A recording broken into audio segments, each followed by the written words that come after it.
na ay daghan nga magpaampo, magpatabang nako aron kuno mawa ang mga dautan sa ilang kinabuhi, diha sa ilang pamilya, diha sa ilang opisina ug sa ila mismong kwarto.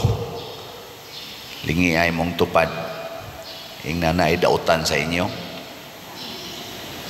Mutan ba? Na wa. Oy, naidaghan.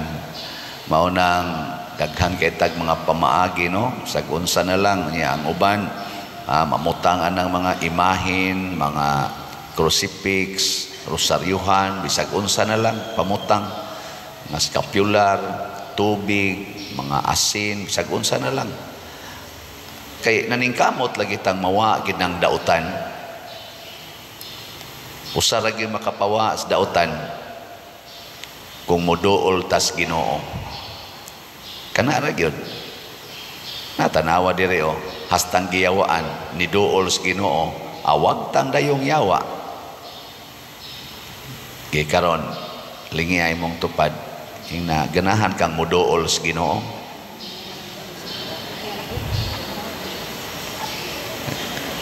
Karon ra ba ang ato mga batan-on mas ganahang moduol sa mga malls, sa computer games, moduol ngadto sa ilang mga barkada, moduol sa diskuhan, moduol sa mga sports, ngadto sa mga beach, mga outing, mga hiking, mga kananan, pero di kay sila ganahang moduol sa Ginoo.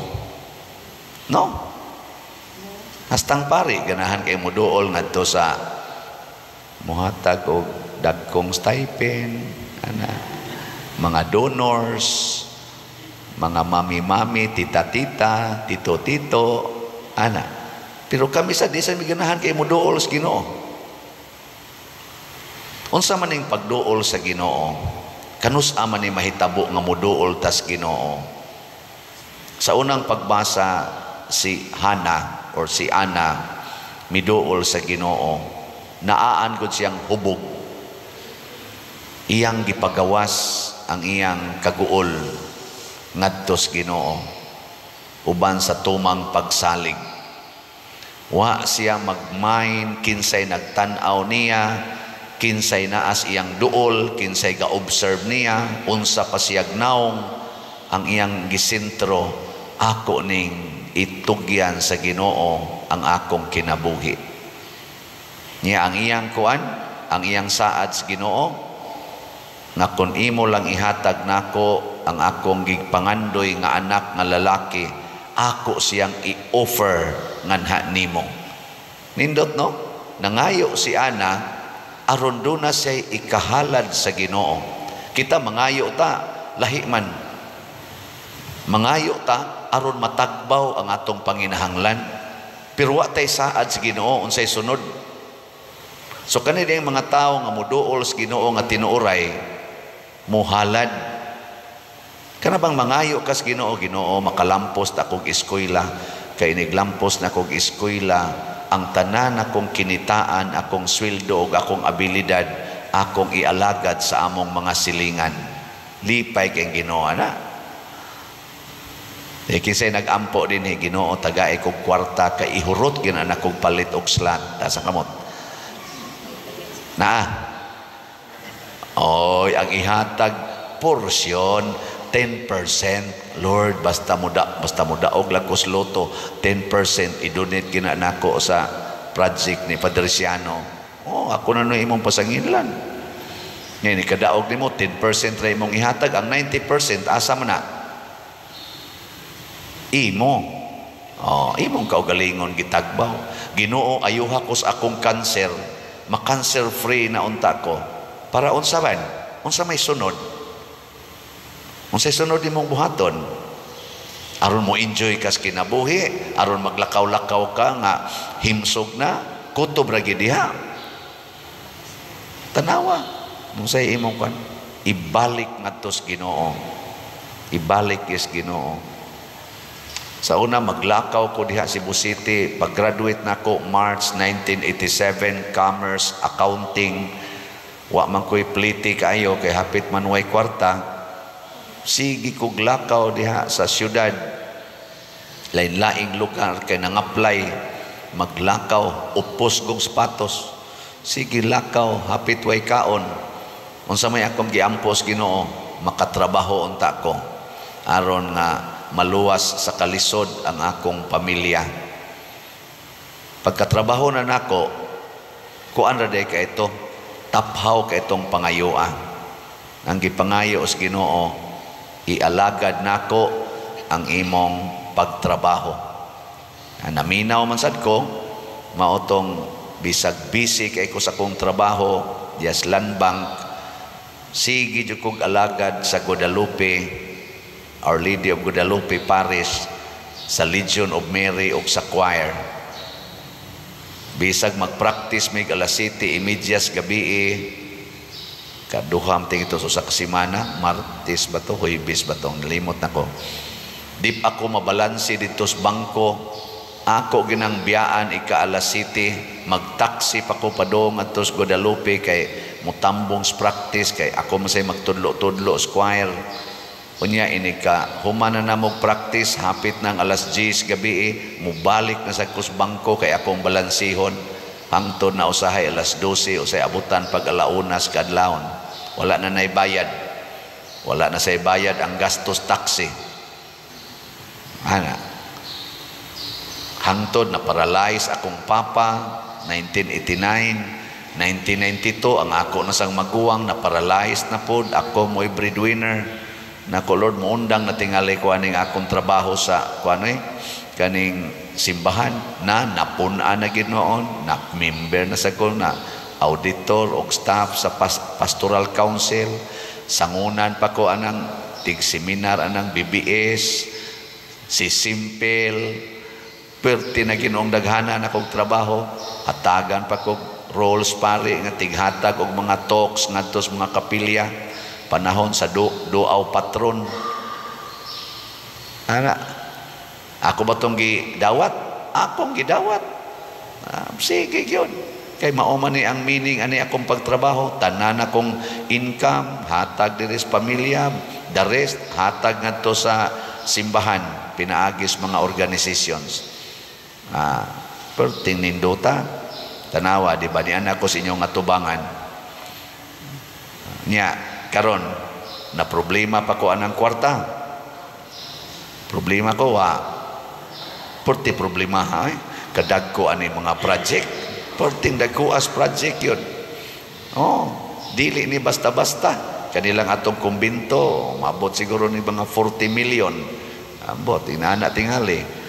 Napay atong daghang project na lang diha ang kapili niya mga naanas mga 300 million niya kaya ni wadyo ko mabalaka ako radyong itugyan sa Ginoo kada adlaw. Dili ni perfect nga pagtugyan pero sa akong paminaw mo na gikinahanglas Ginoo kana bang mangayo taniya sa grasya aron ibalik nato sa simbahan. Empty kita, empty. Muna sa atong salmo, sa titubag nato sa salmo, kaning awit ni Hana, mo man iyang awit sa dihang namabdos na siya, nakapanganak na siya. Ang akong kasing-kasing nalipay diha sa Ginoo nga akong manunobos. Kanabang ang kalipay sa atong kasing-kasing dili sa mga hinatag sa Ginoo, kung dili sa Ginoo mismo nga mao'y naghatag. Kuhaon tingay na niyang iyang mga hinatag, good health, kuhaon tingalin na niya kanang imong pinangga nga bana, mutabok siguro na sa silingan kanang imong pinangga nga asawa, basig magsige na nagkuyog pari, di na namutagad nimo. Kanang imong anak tingali mo biya na nimo ighumagraduate, Allah biyaan na ka, di pagani tingali ka ilhon. Kanang mga taong imong gisuod karon nangutang nimo di nasad mamayad, tingali moabot ng panahon na. Pero ayaw diha pagbase sa imong kalipay, sa atong kalipay. Kamo dinhi, sige mo dinhi daig-daig nako kanisang ato mga followers, bisag asa ko, ala pinikturay yun, dugay kay mga human pinikturay, dili na ko diha ibutang ang akong kalipay. Unsa may kalipay ang atong butangan, kinsa may naghatag niini. Gilinga imong tupad, na kinsay gahatagan ng imong naong.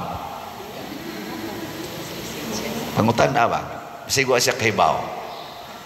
Nya naa na lang yung kas imong naong gasigig tanaw. Sag-unsa na lang na imong gipang-usab sa imong naong aron mo nindot imong naong, wan aga ni ka kapananghid sa naghatag ana. Wan aga ni ka makadaig sa naghatag ana. Galuos na lang kag usab anang imong naong, hasta ang gahatag nahiubos na tingali nimo, kay ang iyang gihatag imo nang gipangkuha, imo nang gipangilisan. Mangutana ka tayo na makakainindot nga balay karon, kinsa kay gahatag ana? Pangutana imong kaugalingon. Nya unsa kay iyang tumong para imong kuralon aron di na gyud kasod ang imong mga silingan, aron safety kay ka, o nag-ingon ba ka ang naghatag ana pasudla sa inyong balay ang mga way balay? Basig mo na gisultis naghatag, nidako ang imong balay, basig na idaghan inyong silingan nga way balay, ang ayang pasudlon. No?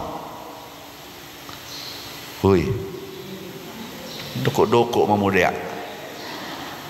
Nganong ni graduate man ka with honors, summa cum laude, magna cum laude, top notcher pag yun sa board exam, para unsa ka na? Para ipangurakot, iniglingkod na nimo sa mga lingkuranan nga naidaghang kwarta, kay maro kay kastanan, di maapsan, kay bright kay ka, may kay ka mohimog corruption, or aron ikapakita ang kamatuoran, kamao kang mupakita sa kamatuoran tungod kay bright ka, di ka bugo, kahibaw ka unsaon pagpresentar kanang gitawag og transparency and responsibility. Di ba? Ay lagi mo lingiw-lingiw lagi dia.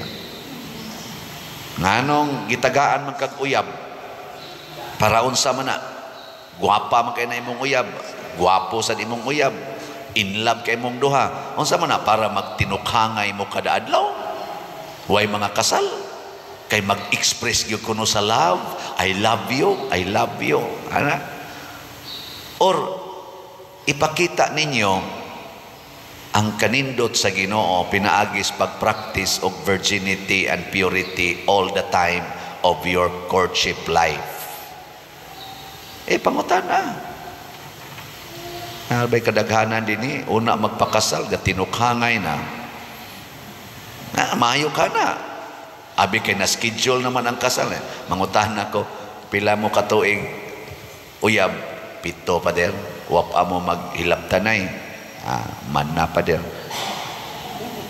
Sod sa 7 katuig, awa man gimisuna pa der, pugong man gimi pa der. Ano sama mo day nagsugod? Pagkuha na pa der, pag-set na sa among wedding, uy, hapit na lang ginunta. Hapit na ginunta mo pasar.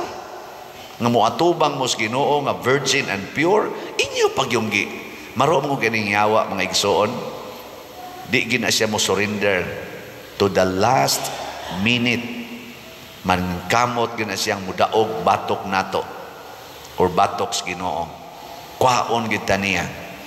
Ay kabalaka. Mauna kay ang yawa di man gyud mo surrender hangtod sa katapusang gutlo sa atong kinabuhi, di sad ta undang pagpaduol sa Ginoo hangtod sa katapusang gutlo sa atong kinabuhi. Mao bitan ang atong mga sakramento, kanang 7 sacraments, ang pinaka-last yung sakramento nga atong iduol sa tao, kanang anointing of the sick. Katapusan na gyud ba? Ato pag yung ipadayon nganuman, kay ang yawa maning kamot sa na siya hangtod sa katapusan. Ang Ginoo pinaagis mga sakramento ug sa ato sang pagtugyan sa tong kaugalingon niya, muduol nato nya kada duol ni Kristo nato mugawas ginang yawa. Pero kung igo ratang ni duol sa Ginoo para pagtagbaw sa tong kaugalingon, klaro kayo giyawaan na taana.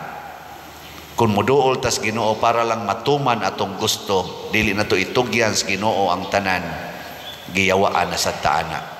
Kay ang yawa mapahimuslanon, ang yawa sintro ang kaugalingon, kay pride man ang iyang gida, dili man love, dili man humility. Muna katapusang lingi sa imong tupad, lingi ing na maubay imong gusto ang pag-atiman nako, na maubay imong gusto ang pag-atiman nako. Maingon gani ka suluha diya, wa mo kailan nimo. Og ana gani imong hunahuna, bas isig na akayawa. Ang atong isig katao na ilhan magwa mao ginay target sa atong service. Serve your neighbors as yourself.